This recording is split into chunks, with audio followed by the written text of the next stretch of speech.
बिस्मिल्लाहिर्रहमानिर्रहीम।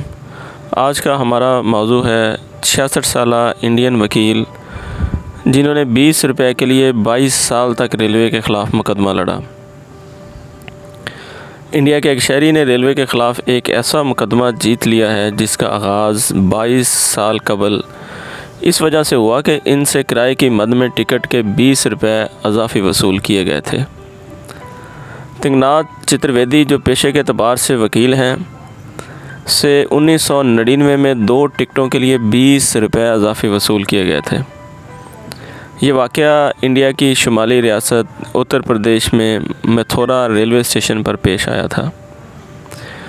गुज़श्ता हफ़्ते एक मुकामी कंज्यूमर सारफ अदालत ने तिंगनाथ चतुर्वेदी के हक़ में फ़ैसला सुनाते हुए इंडियन रेलवे को हुक्म दिया कि इनको 20 रुपए सूद समेत वापस अदा किए जाएं।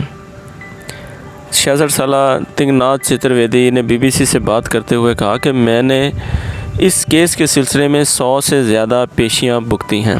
इनका कहना था कि लेकिन इस तवानाई और वक़्त की कोई कीमत नहीं जो मैंने ये केस लड़ने में सरफ़ की।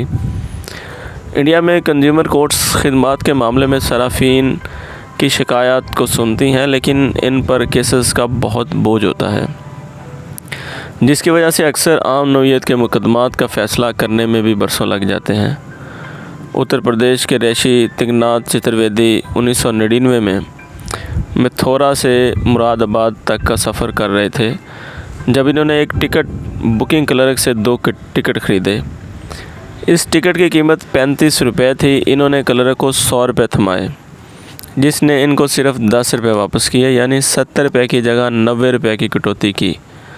तिंगनाथ चतुर्वेदी ने जब क्लर्क को बताया कि इसने ज़्यादा पैसे काटे हैं, तब भी इनको रिफ़ंड नहीं दिया गया। इन्होंने इरादा किया कि वो नॉर्थ ईस्ट रेलवे गोरखपुर और बुकिंग क्लर्क के ख़िलाफ़ मथुरा की सारफ अदालत में मुकदमा करेंगे। वो कहते हैं कि इनको इस केस में कई साल इसलिए लगे क्योंकि इंडिया में अदालती निज़ाम बहुत सुस्त रवि से काम करता है। रेलवे ने बहुत कोशिश की कि केस खारिज हो जाए। ये कहा कि रेलवे के ख़िलाफ़ शिकायत रेलवे ट्रिब्यूनल में की जाती है, सारफ अदालत नहीं सुन सकती। इंडिया में रेलवे ट्रिब्यूनल एक नीम अदालती निज़ाम है जो ट्रेन के सफ़र से मुतल्लिक़ मामला देखता है। चतुर्वेदी कहते हैं कि हमने 2021 के सुप्रीम कोर्ट के एक फ़ैसले से साबित किया कि ये मामला सारफ अदालत में सुना जा सकता है।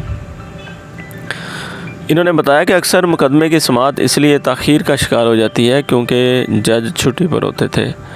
इस तवील कानूनी जंग के बाद अदालत ने हुक्म दिया कि रेलवे इनको 15,000 रुपये जुर्माना अदा करे। अदालत ने साथ ये हुक्म भी सुनाया कि रेलवे चतुर्वेदी से लिए जाने वाले अज़ाफ़ी 20 रुपये इनको सालाना 12% सूद समेत वापस करे। अदालती हुक्म के मुताबिक अगर ये जुर्माना 30 दिन के अंदर अदा नहीं किया गया तो सूद का रेट 15% कर दिया जाएगा। चतुर्वेदी कहते हैं कि इनको जो मुआवजा दिया जा रहा है वो नहायत मामूली है और ये इस ज़हनी तकलीफ़ का अज़ाला नहीं कर सकता जिसका सामना इनको इस केस की वजह से करना पड़ा। इनके ख़ानदान ने बहुत कोशिश की कि वो इस मुकदमे को छोड़ दें जो इनके मुताबिक वक़्त का ज़िया था, लेकिन चतुर्वेदी ये केस लड़ते रहे। वो कहते हैं कि पैसे की बात नहीं, ये इंसाफ की लड़ाई थी, करप्शन के ख़िलाफ़ लड़ाई थी। इस चीज़ की कोई कीमत नहीं होती। और क्योंकि मैंने ख़ुद भी एडवोकेट हूँ, मुझे किसी वकील को पैसे नहीं देने थे या अदालत तक सफ़र करने का अलग से कोई ख़र्चा नहीं था। इन ख़र्चों से ये मामला महंगा हो जाता। इनका मानना था कि किसी फ़र्द का कोई भी ओहदा क्यों ना हो, अगर आम लोग इनसे सवाल करने के लिए तैयार हैं तो कोई भी गलत काम करके बच नहीं सकता। वो कहते हैं कि इनको यकीन है कि यह मुकदमा दूसरों के लिए एक मिसाल बनेगा कि अगर लड़ाई मुश्किल भी हो तो हिम्मत हारने की ज़रूरत नहीं।